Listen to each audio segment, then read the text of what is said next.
Kayak sekarang, kawan-kawan bersaudara dari Indonesia Timur mulai bergerak mendatangi Tangerang. Mau jadi apa? Mau jadi perang saudara? Mau jadi perang agama?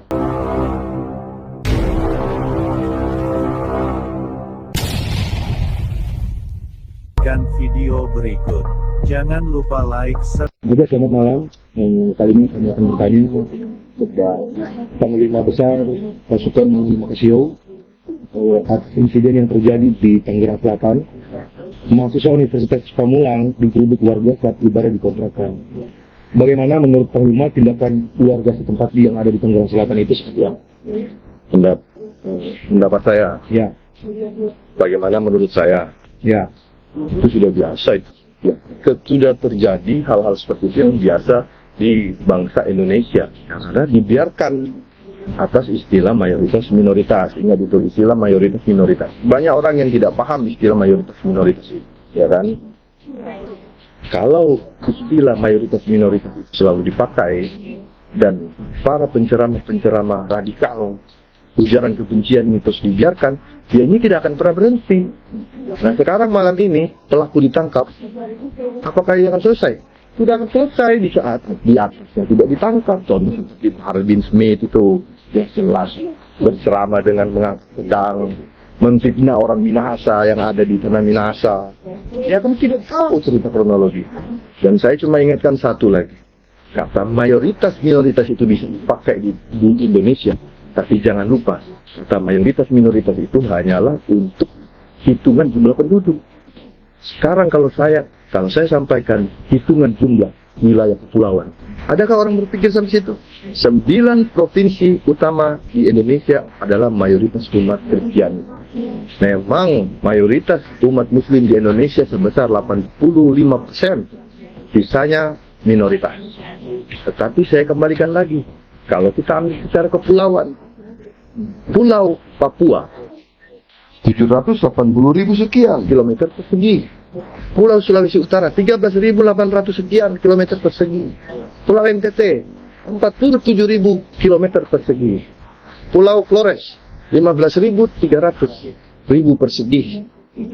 Pulau Sumba 11.000 kilometer persegi. Itu baru berapa pulau saja yang saya hitung. Nah, bayangkan jika itu ditambahkan semua, berapa keseluruhan luasan yang diduduki oleh kaum minoritas? 874.355.000. Anda tahu berapa jumlah seluruh wilayah kepulauan seluruh Indonesia? Hanya 1.900.000. Itu tidak ada itu mayoritas minoritas. Nah, sekarang bagaimana kita menanggapinya semua ini? Coba kita mulai berpikir, bagaimana solusinya? Pemerintah lah yang harus lihat. Tidak bisa rakyat dibiarkan selalu terikut dengan suasana. Kayak sekarang, kawan-kawan bersaudara dari Indonesia Timur mulai bergerak mendatangi Tangerang. Mau jadi apa? Mau jadi perang saudara? Mau jadi perang agama? Saya mau pesan sama bersaudara yang ada di Jakarta, jangan terpancing. Kalian kalau sampai terikut perang saudara, rugi, tidak ada hasil apa-apa. Karena tidak ada pahlawan dalam perang saudara. Sudah terbukti. Kasus Poso, kasus Ambon. Siapa yang dilihat pahlawan? Tidak ada. Ya kan? Korbannya ada. Di CS, di Poso. Apakah harus terulang lagi seperti itu? Jadi, saran saya untuk pemerintah, kita kan punya badan-badan lembaga yang sangat besar. Kenapa ini selalu dibiarkan? Yang ditangkap yang di bawah. Itu yang ditangkap. Tetapi di atas ini penceramah radikal dan penceramah pengujaran kebencian terus dibiarkan. Bahkan saya lihat penuh dengan kemewahan. Contohnya Habib Harbin Smith memamerkan kemewahannya. Contohnya Ustadz Abdul Somad memamerkan Harley Davidsonnya dengan klubnya lagi. Itu logika yang kita harus pakai. Jadi kita harus mengambil pemikiran antara kata mayoritas minoritas itu hanya sebagai jumlah penduduk, tetapi jumlah wilayah itu belum kita tambah dengan Batak dengan Kalimantan. Jumlahnya saja sebelum ditambah dengan Kalimantan dan Batak sudah 800.355 km persegi. Berarti kalau ditambahkan mungkin 1.900.000. Jadi sekarang saya mau tanya, mayoritas minoritas itu berlaku untuk masyarakat, untuk jumlah penduduk, atau untuk kepulauan? Nah, kalau sampai minoritas ini merasa selalu dilecehkan seperti ini, merasa tidak pernah mendapatkan keadilan, dan mereka mengikuti pembela Papua, apakah kita harus terpancing di situ? Jadi untuk pemerintah ya jangan sampailah. Kalau seandainya Indonesia Timur bersatu dan meminta, jikalau tidak ada keadilan seperti ini terus menerus, mereka meminta untuk referendum, apakah kita harus pecah belah seperti itu? Dan sementara hanya mungkin 3 juta orang radikal yang ada di Jakarta pada khususnya dibiarkan bebas begitu saja. Ngerti nggak maksud saya? Jadi sekarang yang mayoritas minoritas siapa? Melalui kepulauan kita orang Kristen dan agama non Muslim itu adalah mayoritas kepulauan. Ya, ini berbahaya kalau mereka sampai berteriak meminta keadilan dan keadilan tidak pernah kunjung datang. Dan mereka meminta dan undang internasional PBB untuk mengajukan referendum. Apakah Indonesia harus hancur seperti itu? Cuma karena 4 juta orang yang terpapar, atau 3 juta atau 33 juta menurut BNPT yang terpapar radikalisme. Butuhnya ketegasan oleh pemerintah untuk mengatasi hal ini. Akarnya yang harus dicabut, akarnya yang harus dihilangkan. Bukan korban pemaparan daripada paham-paham radikal yang terjadi. Contohnya Anies Baswedan jelas-jelas memakai politik identitas di saat pemilu kemarin. Jelas kan? Nah, itulah yang dimaksud Pak Jokowi. Nah, di sini kita bisa menangkap Pak Jokowi sudah menjalankan berusaha apa yang dia bisa lakukan. Kita berharap Prabowo nanti di bulan Oktober setelah dilantik, beliau dapat menindak sesuai dengan untuk keutuhan NKRI yang sesungguhnya.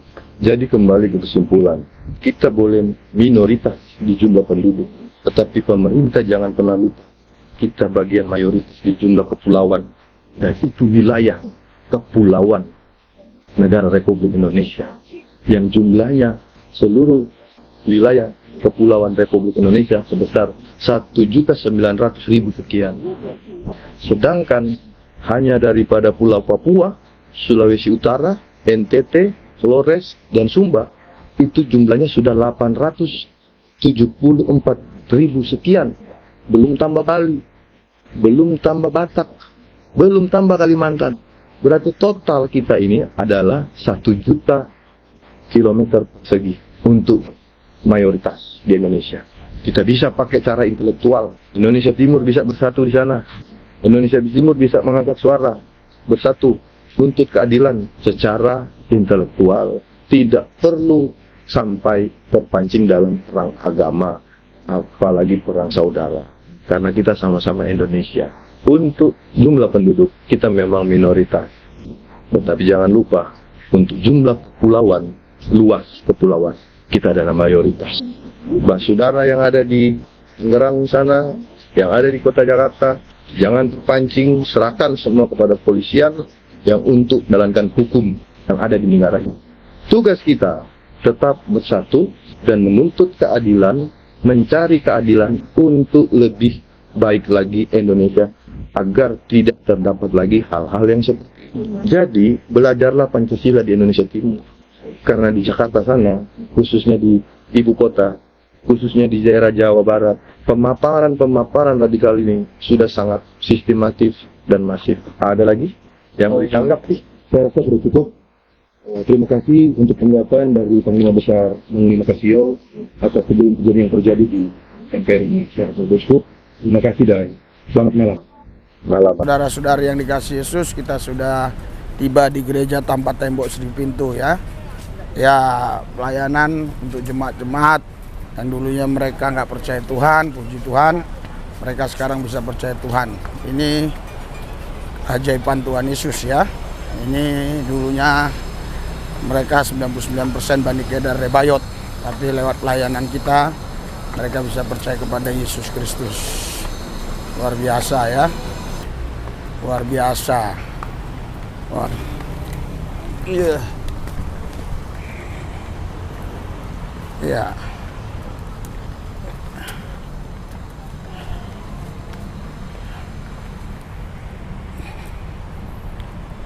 Ya.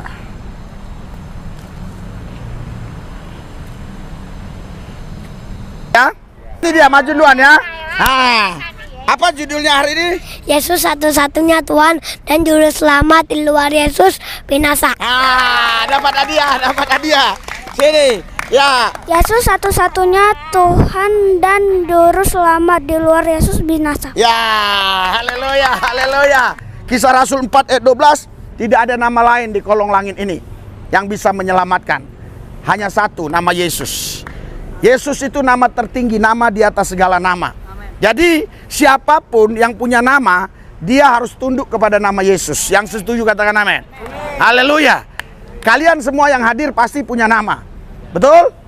Iya, jadi kalau kalian punya nama, kalian harus tunduk kepada Yesus. Karena dia nama tertinggi, nama di atas segala nama. Ya, itu kalian bisa baca di dalam Filipi 2 ayat 10-11 ya. Yesus nama di atas segala nama ya. Ya, tadi kisah 4 ayat 12 ya. Ada yang mau tulis-tulis, saya lihat kisah 4 ayat 12, tidak ada nama lain di kolong langit ini yang bisa menyelamatkan.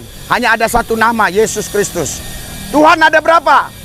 Satu. Namanya siapa? Yesus. Haleluya. Haleluya.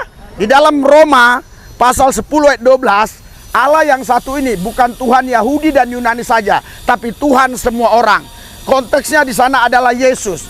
Jadi Yesus itu bukan Tuhan hanya satu suku, satu bangsa, Tuhan agama-agama, tetapi Yesus adalah Tuhan orang. Alkitab bilang di Roma 10 ayat yang ke-12, Yesus bukan Tuhan Yahudi dan Yunani saja, tapi Tuhan semua orang. Berikan sorak-sorai buat Tuhan Yesus. Haleluya. Haleluya.